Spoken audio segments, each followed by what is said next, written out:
আসসালামু আলাইকুম রহমতুল্লাহি ওয়া বারাকাতুহু। সূরাতুল আরাফের ৯১ নম্বর আয়াত থেকে ১০০ নম্বর আয়াতের বাংলা অনুবাদ। অতঃপর তাদেরকে ভূমিকম্প আক্রমণ করল, ফলে তাদের প্রবাদ হলো নিজ গৃহে অধোমুখে পতিত অবস্থায়।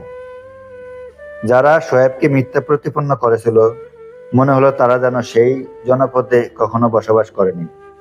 আসলে শোয়েবকে যারা মিথ্যাবাদী আখ্যা দিয়েছিল, তারাই ক্ষতিগ্রস্ত হয়েছিল। তারপর তিনি তাদের নিকট থেকে মুখ ফিরিয়ে নিলেন, আর তিনি বললেন, হে আমার সম্প্রদায়, আমি তো আমার প্রতিপালকের বাণী তোমাদের নিকট পৌঁছেছিলাম এবং তোমাদেরকে সদুপদেশ দিয়েছিলাম। সুতরাং এখন আমি কাফের সম্প্রদায়ের জন্য কি করে আফসোস করতে পারি? আর আমি কোনো জনপদে কোনো নবী প্রেরণ করিনি তার অধিবাসীদেরকে দরিদ্রতা ও দুঃখ ক্লেশ দ্বারা পাকড়াও ব্যতীত, যাতে করে তারা বিনয় নম্রতা প্রদর্শন করতে পারে। অতঃপর আমি মন্দকে ভালো দ্বারা পরিবর্তিত করি, যাতে তারা প্রাচুর্য লাভ করতে পারে। অথচ তারা বলে, আমাদের পূর্বপুরুষগণকে তো সুখ দুঃখ স্পর্শ করেছে।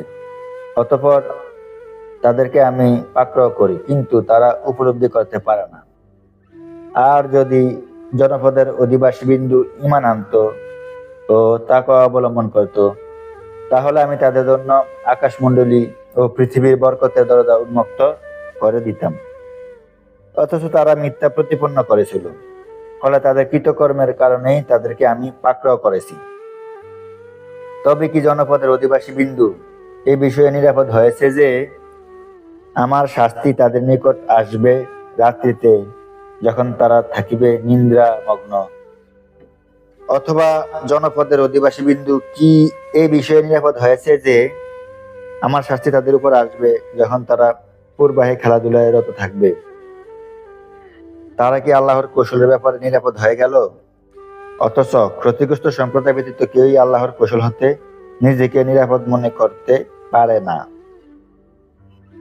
কোন দেশের জনগণের পর যারা ওই দেশের উত্তরাধিকারী হয়, তাদের নিকট এটা কি প্রতীয়মান হয়নি যে আমি ইচ্ছা করলে তাদের পাপের দরুন তাদেরকে বিপদগ্রস্ত করতে পারি, আর আমি তাদের অন্তরে মোহর মেরে দেব, ফলে তারা শুনতে পাবে না।